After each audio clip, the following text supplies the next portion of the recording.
Everyone, welcome back to MB classes labour law and HRM. आज हम एक छोटा सा लॉ कवर करेंगे जिसका नाम है industrial employment standing order act 1946। इसके अंदर क्या होगा, जो भी हमारे ऑर्गेनाइजेशन के लिए जो रूल रेगुलेशन होते हैं regarding to shift, regarding to leave, regarding to holiday procedure, termination, इसमें सारा रूल रेगुलेशन होते हैं हमारे इंडस्ट्री के। बस इसमें वेजेस नहीं होते। तो हमारा लेआउट क्या रहेगा आज का? फेज 1 में हम कवर करेंगे फाउंडेशन, एप्लीकेबिलिटी, अप्रोप्रिएट गवर्नमेंट, कहाँ कहाँ पे ये एक्ट एप्लीकेबल है और क्या क्या इस एक्ट के अंदर आता है। सेकंड फेज में हम कवर करेंगे सर्टिफिकेशन प्रोसेस, जिसके अंदर हम क्या क्या है, सबसे पहले नेगोशिएशन यूनियन क्या होती है, क्यों कंसल्ट है या मैंडेटरी है, then certification procedure, then fairness, trap and civil code power, then IR code 2020 paradigm. Then phase 3 में हम पोस्ट सर्टिफिकेशन मैकेनिक्स, अगर आप सेटिस्फाइड नहीं हो तो क्या आपको अपील है, क्या आप मॉडिफिकेशन कर सकते हो, क्या आप डिस्प्ले कर सकते हो और रजिस्टर कौन मेंटेन करता है। देन लास्ट वन में हम करेंगे legal enforcement and penalty. First start with foundation, applicability and appropriate government. IESO act 1946 के अंदर इंडस्ट्री एस्टेब्लिश में जहां 100 या 100 से ज्यादा वर्कमैन हैं, कम से एटलीस्ट 100 होने चाहिए, जब भी आपको ये एक्ट वहां पे अप्लाई होता है। इसकी गवर्नमेंट के पास अप्रोप्रिएट गवर्नमेंट मैंने आपको बता दिया कौन होती है, जैसे हमारे मेजर पोर्ट्स हो गए, डॉक्स हो गए, कोल्स हो गए, माइंस हो गए, इनमें सेंट्रल गवर्नमेंट होती है और अदरवाइज सब में स्टेट गवर्नमेंट होती है। तो जो अप्रोप्रिएट गवर्नमेंट है वो अगर इन नंबर ट्रैप्स को कम भी कर सकती है, लेकिन उसको क्या करना पड़ेगा, 2 मंथ्स का नोटिस देना पड़ेगा ऑफिशियल गैजेट में। एग्जेम्पशन क्या है इसके, ये जो कहाँ पे अप्लाई नहीं होता है एक्ट, कहाँ अप्लाई नहीं होगा, जहां पे हमारे फंडामेंटल सप्लीमेंट्री रूल्स है, सिविल सर्विस रूल्स है, वहां पे ये एक्ट अप्लाई नहीं होता। देन आईआर कोड में क्या बोला, अब जो ये 100 है हमारा, अब इस 100 को क्या कर दिया, इंडस्ट्री रिलेशन कोड 2020 के अकॉर्डिंग 300 और जहां उससे ज्यादा वर्कर है वहां पे अब ये act industrial employment standing order act apply होगा। और एक और चेंज आया, इन्होंने कहा जो वर्कमैन की डेफिनेशन थी वो ट्रेड यूनियन हो गया, इंडस्ट्री डिस्प्यूट हो गया और स्टैंडिंग ऑर्डर एक्ट हो गया, वहां पे वर्कमैन को रिप्लेस कर दिया वर्कर से। जैसे वर्कमैन में पहले मतलब ब्रॉडर नहीं था, स्मॉलर था, 10,000 सैलरी हो और सॉरी 10,000 वेजेज हो, इसके बेसिस पे ये हमारा आता था जहां एम्प्लॉयमेंट है। लेकिन अब क्या हो गया, सुपरवाइजरी कैपेसिटी के भी लोग इसमें आने लगे और इनका wage not exceeding 18,000 is known as a worker. Applicable मैंने बताया। अब इसके अंदर क्या क्या आता है, शेड्यूल क्या है इसके अंदर, इस शेड्यूल के अंदर क्या क्या आता है।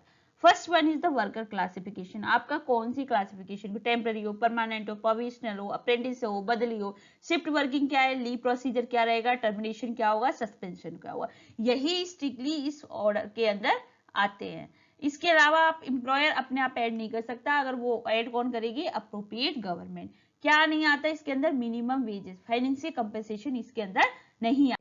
Then come to the schedule, जो अभी मैंने आपको बताया, इसका मतलब क्या है, ठीक है, इसका मतलब ये है, ये किससे एडमिनिस्ट्रेटिव रूल है वर्क प्लेस के, इसमें फाइनेंशियल कंपनसेशन तो नहीं आता है, rule regulation regarding your leave condition, termination of employment, suspension of dismissal for misconduct, ये सारी चीजें इसके अंदर आती हैं।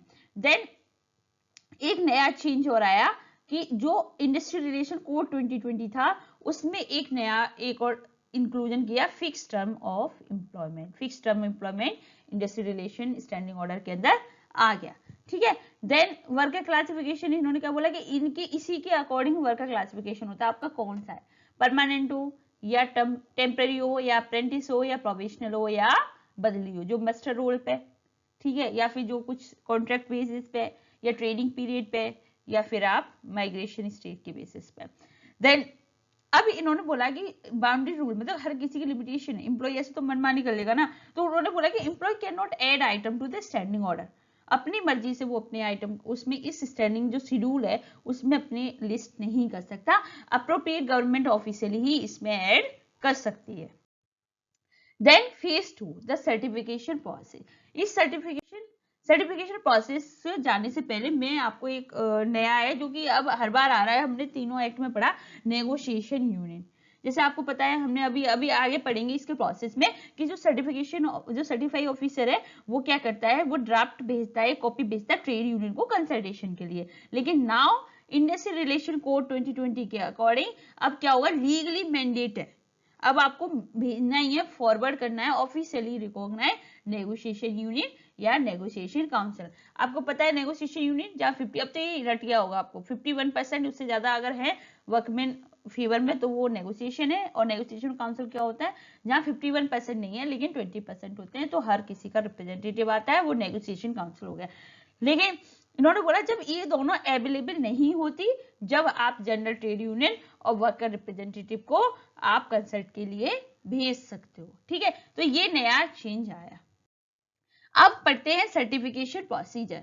क्या है सर्टिफिकेशन प्रोसीजर? सबसे पहले आप माइंड में एक क्रोनोलॉजी बनाइए। सबसे पहले कि जो भी एम्प्लॉयर है वो कितनी कॉपी सबमिट करेगा? 5 कॉपी ड्राफ्ट करेगा with in the 6 month of act become applicable. उसी के अंदर 6 मंथ में वो एक्ट एप्लीकेबल हो जाएगा। तो 5 कॉपी, कभी वो पूछे 4 कॉपी, 3 कॉपी, तो your answer is 5 copy. Then step 2 क्या है आपका? फॉरवर्डिंग। अब क्या करेगा जो सर्टिफाइड ऑफिसर है वो क्या करेगा, उसकी कॉपी यूनियन वर्कमैन और उसको भेज देगा अगर कुछ ऑब्जेक्शन है तो। अगर यूनियन वर्कमैन को कुछ ऑब्जेक्शन है तो वो क्या करेगा उसकी कॉपी भेज देगा आपको। ठीक है, किसको भेजेगा? सर्टिफाइड ऑफिसर को। देन स्टेप 3 में आपका आ गया ऑब्जेक्शन। अब वो जो भी वर्कमैन को 15 डेज के अकॉर्डिंग वो हमारा सर्टिफाइड ऑफिसर उसके पास आ जाना चाहिए। मतलब कहने का मतलब ये है कि सबसे पहले 5 कॉपी एम्प्लॉयर ने सर्टिफाइड ऑफिसर को भेजी, देन सर्टिफाइड ऑफिसर ने एक कॉपी ट्रेड यूनियन वर्कमैन को भेज दी। अगर कुछ ऑब्जेक्शन है तो वो बता सकते हैं। लेकिन उसके बाद अगर वर्कमैन को कोई ऑब्जेक्शन है, ट्रेड यूनियन को कोई ऑब्जेक्शन है, तो विद इन 15 डेज के वो उनको द्वारा से सर्टिफाइड ऑफिसर को भेज सकते हैं। ठीक है, then step 4 date of operation. अगर किसी ने कोई अपील फाइल नहीं करी, सारे सेटिस्फाइड हैं, तो स्टैंडिंग ऑर्डर कब लीगली ऑपरेट हो जाएगा? 30 day from the CEO authenticity them. जब से सीईओ के पास वो गया है, सर्टिफाइड ऑफिसर के पास गया, उसके 30 दिन के बाद ही वो ऑपरेशन में आ जाएगा। तो ये हमारा प्रोसीजर है। देखो just like that, employ draft submission initial period with in 6 month के अंदर वो एप्लीकेबल हो जाएगा। इनिशियल पीरियड उसका 6 मंथ रहता है रिव्यू। देन वो फिर सर्टिफाइड ऑफिसर क्या करेगा, एक कॉपी किसको भेजेगा? यूनियन को। अगर उसके पास 15 दिन का टाइम होता है, अगर उसको कोई अपील करनी है तो वो फाइल ऑब्जेक्ट कर सकता है। अगर नहीं करेगा तो सर्टिफाइड हो जाएगा। ठीक है, अगर उसने कर दी तो फिर से वो उसमें चेंजेस आ जाएंगे। देन उसका है 30 डे। 30 डेज के अंदर अगर कुछ नहीं है तो वो सर्टिफिकेशन ऑफिशियली इशू हो जाएगा। देन इन्फोर्समेंट और डीम्ड सर्टिफिकेशन, ये कब माना जाएगा? देखो आपको पता है सर्टिफाइड ऑफिसर के पास क्या है? सिविल कोड की पावर है, वो सब देख सकता है, सारी पावर है उसके पास। तो अब कब माना जाएगा सर्टिफिकेशन? अगर सर्टिफिकेशन नहीं हुआ कब माना जाएगा? सपोज आपने क्या किया, आपने अपना जो ड्राफ्ट था एम्प्लॉय ने वो सर्टिफाइड ऑफिसर को भेज दिया। अब उसने ना तो वो रिजेक्ट किया ना उसने सर्टिफाइड किया, तो आप automatically according to industrial relation code वो आपकी कंपनी सर्टिफाइड मानी जाएगी। ठीक है, ये डीम्ड है अगर सर्टिफाइड ऑफिसर नहीं करता है तो। अब क्या फेयरनेस, जैसे मैंने बताया कि इसके पास क्या होता है कि सीईओ जो सर्टिफाइड ऑफिसर है वो उसके पास सारी सिविल कोड की पावर होती है। Receiving evidence, administrative auth, enforcing attendance and pendens, तो इसमें क्या होता है लीगली बाउंड होते हैं।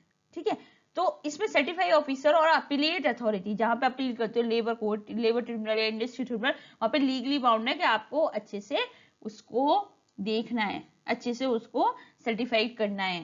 ठीक है, तो अब आते हैं क्या इंडस्ट्री रिलेशन कोड 2020 में कब ये माना जाएगा कि आपने बिना सर्टिफाई करे वो डीम्ड सर्टिफाइड माना जाएगा। तो मैंने बताया सेक्शन 30 द 60 डे रूल, अभी बताया ना, अगर सीईओ फेल हो जाता है आपकी सर्टिफाई करने में और रिजेक्ट करने में, draft with in the 60 day of receipt, then draft is legally deemed to be certified. Okay, एक कंडीशन ये है। दूसरा है मॉडल ऑफ स्टैंडिंग ऑर्डर। जब आपको पता है कि उस टाइम जब आप सर्टिफाई करवा रहे हो तो उस टाइम आपकी कंपनी, आपका जो इंडस्ट्री है वो क्या देखती है, तो वो जो मॉडल ऑफ स्टैंडिंग ऑर्डर वो ऑटोमेटिकली आपकी कंपनी में अप्लाई हो जाता है। तो सेंट्रल गवर्नमेंट क्या करती है, मॉडल ऑफ स्टैंडिंग ऑर्डर है डिफरेंट सेक्टर के लिए, मैन्युफैक्चरिंग के लिए, माइनिंग के लिए, सर्विसेज के लिए, तो वहां पे कर सकते हैं। और एक और है, अगर आप नहीं चाहते हो कि मुझे सर्टिफिकेशन प्रोसेस में नहीं जाना है, तो एम्प्लॉयर डायरेक्टली एग्जैक्ट मॉडल जो सेंट्रल गवर्नमेंट ने प्रोवाइड किया है तो उसको भी डायरेक्ट अपनी कंपनी में फॉलो कर सकते हैं और वो भी लीगल माना जाएगा, उसमें लेंथी सर्टिफिकेशन प्रोसेस की जरूरत नहीं है। Then come to the phase 3 post certification mechanics. अब आपका सर्टिफिकेशन हो गया, अब उसके बाद की बात है। तो अब देखो पोस्ट सर्टिफिकेशन में क्या है, अगर आप इसके दे तो अगर आपने देखा आपके सर्टिफाइड जब हो गया उसके बाद देखा कि यूनियन या फिर वर्कमैन या एम्प्लॉय कोई आपकी जो सर्टिफाइड ऑर्डर है उससे सेटिस्फाइड नहीं है, तो अब क्या है, अब क्या कर सकते हो आप उसको 30 डेज के अंदर वो दोबारा से अपीलिएट अथॉरिटी को अपील कर सकती है। जो एग्रीड पार्टी है जो सेटिस्फाइड नहीं है वो क्या कर सकती है, वो दोबारा से अपील कर सकती है। ठीक है, 6 मंथ फ्रीज का क्या है कि अगर सर्टिफिकेशन हो गया आपका तो 6 मंथ तक आप उसमें चेंजेस नहीं कर सकते। ठीक है, यही है कंप्लायंस रूल रेगुलेशन का प्रोसीजर। अगर उसने अपील कर दिया उसके 7 दिन के अंदर सर्टिफाइड ऑफिसर को डिसीजन सुनाना पड़ेगा और ऑपरेटिंग में 7 दिन के बाद लाना पड़ेगा। अच्छा ये बात बताओ कि सर्टिफाइड ऑफिसर में एम्प्लॉय स्टैंडिंग ऑर्डर में क्या होता है, रूल रेगुलेशन होते हैं ना, तो इनका कहना है इस ऑर्डर एक्ट का कि आप ऐसी लैंग्वेज में करो जिससे मेजोरिटी ऑफ वर्कर को समझ में आना चाहिए। Then register of standing order कौन होल्ड करेगा, सर्टिफाइड ऑफिसर करेगा। अब इस चीज को हम थोड़ा सा डिटेल में पढ़ते। Appeal and modification legal freeze. Appeal window जैसे कि मैंने आपको बता दिया कि जो आपका अग्रीव्ड पार्टी है एम्प्लॉय यूनियन वर्कर उसके पास 30 डेज का टाइम होता है एग्जैक्ट सर्टिफाइड ऑफिसर को अपील करने का। ठीक है, 30 डेज का। अब क्या है अपीलिएट अथॉरिटी एक्शन। अब उसने क्या किया, एक must sending copy of its final order with in the 7 day making the decision. अब उसने क्या किया जो फाइनल ऑर्डर है वो अपीलिएट अथॉरिटी को 7 दिन के अंदर उसको भेज दिया, 7 दिन के अंदर उसको डिसीजन सुनाना है। ठीक है, अब क्या हुआ, अब पहले तो वो ऑपरेशन में आ गया था 30 दिन का, अब वो जब अपील हुई है तो स्टैंडिंग ऑर्डर कब से ऑपरेशन होगा, 7 day after the appellate authority send it copy. जब अपीलिएट अथॉरिटी उसे कॉपी भेज देगी एम्प्लॉयर को, जब वो 7 दिन के अंदर एप्लीकेबल हो जाएगा। ठीक है, मॉडिफिकेशन फ्रीज क्या है, standing order can not be modified for 6 month from the last certification. जहां से आपका सर्टिफिकेट 6 मंथ से पहले आप उसमें मॉडिफिकेशन नहीं कर सकते, but exception is everywhere. They can modified before the 6 month only if there is a mutual agreement between the employer and workman। वो कब कर सकते हैं, जब दोनों के बीच में हमारा अग्रीमेंट हो। देन ट्रांजिशन पीरियड, जैसे मैंने आपको बताया display rule. What rule apply while waiting for the certification। अब सपोज करो मैंने आपको पहले बताया कि सर्टिफिकेशन प्रोसेस चल रहा है, तो अब कौन से रूल फॉलो होंगे, उस गैप में कौन सा एप्लीकेबल होगा इंडस्ट्री में। तो जैसा कि आपको बताया जो सेंट्रल गवर्नमेंट ने मॉडल स्टैंडिंग ऑर्डर बनाया वो ऑटोमेटिकली हमारी ऑर्गेनाइजेशन में अप्लाई हो जाएगा। ठीक है, तो जब वो प्रोसेस है तो गैप फिलर का काम कर रही है मॉडल स्टैंडिंग, इसलिए उन्होंने एक बना रखा है मैन्युफैक्चरिंग सर्विस मैनी सबके लिए एक्सेप्टेड मॉडल स्टैंडिंग ऑर्डर बना रखा है। देन डिस्प्ले मैंडेटरी है। सर्टिफाइड ऑर्डर जितने भी ऑर्डर आए जैसे कि आपको फॉर एग्जाम्पल ड्रिंकिंग वाटर या पीने का पानी, ठंडा पानी, शौचालय, ये सारी चीजें बड़ी बड़ी लैंग्वेज में होनी चाहिए जिससे वर्कर को समझ में आनी चाहिए। Language wrap up mostly must be posted in English and the language understood by majority. Tamil का तमिल में, केरल में मलयालम का, यूपी में हिंदी का, और जहाँ पे अगर पढ़े लिखे आपके वर्क पे ने तो वहां पे आपका इंग्लिश में हो जाता है। ड्रिंकिंग पानी, ठंडा पानी, आपने देखा होगा कि नोटिस है, अगर आप जाने से पहले आपको 30 दिन का नोटिस देना पड़ेगा। तो it is the transition period and display rule. Then register of standing order. अब कौन मेंटेन करेगा इसके स्टैंडिंग ऑर्डर के रजिस्टर को, तो आपको पता है वो होल्ड सर्टिफाइड ऑफिसर, क्योंकि उसी के पास सारी रिकॉर्डिंग सब कुछ उसी के पास मिलेगा, क्योंकि वही तो आपकी इंडस्ट्री को मतलब सर्टिफाइड कर रहा है। तो अब यहाँ पे क्या है, the certified officer must maintain a formal register of all certified standing order, जितने भी हैं वो सारा रजिस्टर मेंटेन करेगा, और ये पब्लिक डॉक्यूमेंट्स है। Okay, this is not a confidential corporate document, इसे आपको शो करना पड़ेगा, अगर किसी ने अपने राइट टू एक्सेस मांगा तो आपको देना पड़ेगा। ठीक है, तो आप इसको हाइड नहीं कर सकते, तो ये क्या है, पब्लिक डॉक्यूमेंट है। Any person can request a copy from the certified officer upon payment of prescribe fee. कोई भी रिक्वेस्ट कर सकता है उसकी सर्टिफाइड ऑफिसर की कॉपी देखने के लिए, पर उसमें कुछ प्रिस्क्रिप्शन फीस होती है वो आपको देनी पड़ेगी और आप उसको एक्सेस कर सकते हैं। तो ये रजिस्टर ऑफ स्टैंडिंग। देन अब लास्ट फेज में आते हैं लीगल इन्फोर्समेंट एंड पेनल्टी। अब देखो लीगल इन्फोर्समेंट क्या है, no oral evidence can be admitted in any court. कोई भी ओरल जो आपका एविडेंस है वो एडमिट नहीं माना जाएगा कोर्ट में if it add to the very contradict to the certified standing order. अगर ये चेंज है सर्टिफाइड स्टैंडिंग ऑर्डर का कंट्राडिक्ट करे तो वो नहीं माना जाएगा, मतलब ओरल एविडेंस नहीं है। ये लीगल प्रिंसिपल क्या है, सर्टिफाइड रिटन लॉ होनी चाहिए। ऐसा नहीं आपने बोल दिया कि मेरी कंपनी में ये प्रोसीजर होता है, नहीं, आपको proper certified standing order written law में वर्क प्लेस के रूल रेगुलेशन करने पड़ेंगे। आप वर्बल एग्रीमेंट पास प्रैक्टिसेस को नहीं कर सकते। तो लीगल प्रिंसिपल क्या है, that's why we need a employ standing order act. Okay, IR code कंडेक्स में ये सेम है, कहीं ना कहीं ये पोस्ट सर्टिफिकेशन डिस्प्यूट से हमें बचाता है, क्योंकि अगर आप पहले से ही ड्राफ्ट कॉपी सबको सबमिट कर दोगे, पहले से ही जब सब यूनियन एग्री हो जाएगी, तो अब बाद में इतने डिस्प्यूट अराइज नहीं होंगे। तो ये हमारा लीगल है। देन जुरिडिक्शन ऑफ इंटरप्रिटेशन, अगर सपोज करो सर्टिफाइड ऑर्डर, जो सर्टिफाइड ऑर्डर है उससे हमारे एम्प्लॉयर यूनियन डिसएग्री हैं, ठीक है, how to interpret specific clause. अब वो क्या होगा जब नहीं है, तो अब क्या है, अब उनके पास एक सोल अथॉरिटी है, वो matter must be referred strictly to labour code constitute under the industry dispute act 1947। अगर ऐसा कुछ भी है, वो अग्री नहीं कर रहे हैं, तो वो डायरेक्टली लेबर कोड जा सकते हैं इंडस्ट्री डिस्प्यूट एक्ट के अंदर। अभी मैं बता दूं, according to industry relation code 2020 के अकॉर्डिंग लेबर कोड अबॉलिश हो गया है, कंप्लीटली रिमूव हो गया है। अभी इसके भी सारे मैटर इंडस्ट्री ट्रिब्यूनल में जाने लगे हैं। The decision of the labour court is final binding to on all party. Decision labour court का ही फाइनल माना जाएगा और सारी पार्टी को उसको फॉलो करना पड़ेगा। Then come to the substances allowances. मैंने बताया शेड्यूलिंग के अंदर क्या है, रिट्रीचमेंट है ना, कोई चला गया तो अगर सपोज करो आपको वर्कर को पेड करना पड़ेगा अगर आप एम्प्लॉयर सस्पेंड करो किसी डोमेस्टिक इंक्वायरी के तहत। अगर उसकी कोई पेंडिंग डोमेस्टिक इंक्वायरी और आपने उसको सस्पेंड कर दिया, तो ऐसा तो नहीं आप वर्कर कैसे, ये कहीं ना कहीं सब्सटेंशियल अलाउंसेस हमारे प्रोटेक्ट करता है हमारे वेजेस के, वर्कर को वेजेस के। तो उन्होंने बोला अगर एम्प्लॉयर सस्पेंड करता है तो फर्स्ट 90 डेज एम्प्लॉयर को 50% वेजेस देना पड़ेगा। ओके, और उसके बियॉन्ड भी अगर माना गया कि उसमें वर्कर रिलेटेड नहीं है, वर्कर की वजह से डिले नहीं हो रहा, लेकिन कोई उसकी इंक्वायरी कंप्लीट नहीं हुई है, तो उसके बाद भी बियॉन्ड 90 डेज भी आपको 75% वेजेस देना पड़ेगा।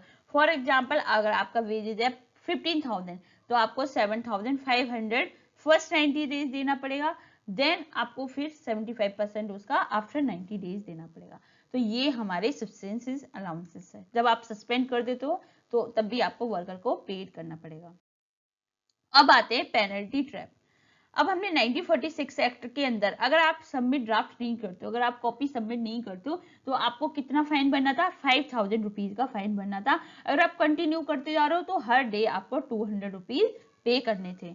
1946 एक्ट के अंदर कंटरवेंशन ऑफ ऑर्डर, अगर आप ऑर्डर का कंटरवेंशन कर रहे हो, जो ऑर्डर आया उनको फॉलो नहीं कर रहे हो, तो आपको 100 रुपीज का फाइन देना पड़ेगा। और कंटिन्यू ऑफेंस क्या है, 25 rupees per day. Industrial relation code 2020 में आप क्या चेंजेस आया कि आपने पता है इंडस्ट्रियल रूल्स में सारी पेनल्टी में मॉनेटरी बहुत हाई कर दी उन्होंने, इम्प्रिजमेंट, ब्रीच ऑफ कॉन्ट्रैक्ट सबको कम करके अब उन्होंने मॉनेटरी कर दिया। अगर उन्होंने बोला अगर आप ड्राफ्ट स्टैंडिंग ऑर्डर का सबमिट नहीं करते हैं तो आपका फाइन 50,000 से 2 लाख तक जा सकता है। तो ये बहुत हाई पेनल्टी ट्रैप है, जिससे अगर आप कभी स्टैंडिंग ऑर्डर करते हो तो आपको अच्छे से सबमिट करो और उनको अच्छे से फॉलो करो। देन देखो यही है हमारा लीगल फ्रेमवर्क।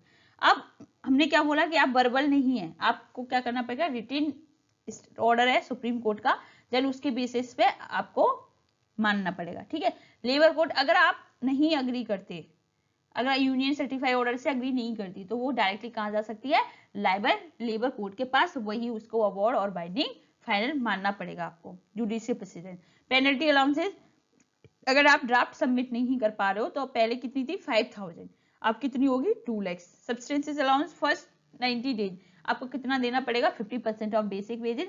देन आफ्टर 90% अगर वर्कर की वजह से नहीं, अगर आप खुद ही इंक्वायरी में पेंडिंग है, तब आपको 75% वेजेस देना पड़ेगा। Thank you so much. अब आज हमारा industry employment standing order 1946 complete हो गया। और ऐसे जून JRF 2026 क्रैक करने के लिए ऐसी वीडियो देखते रहिए और लाइक करिए, सब्सक्राइब करिए, शेयर करिए।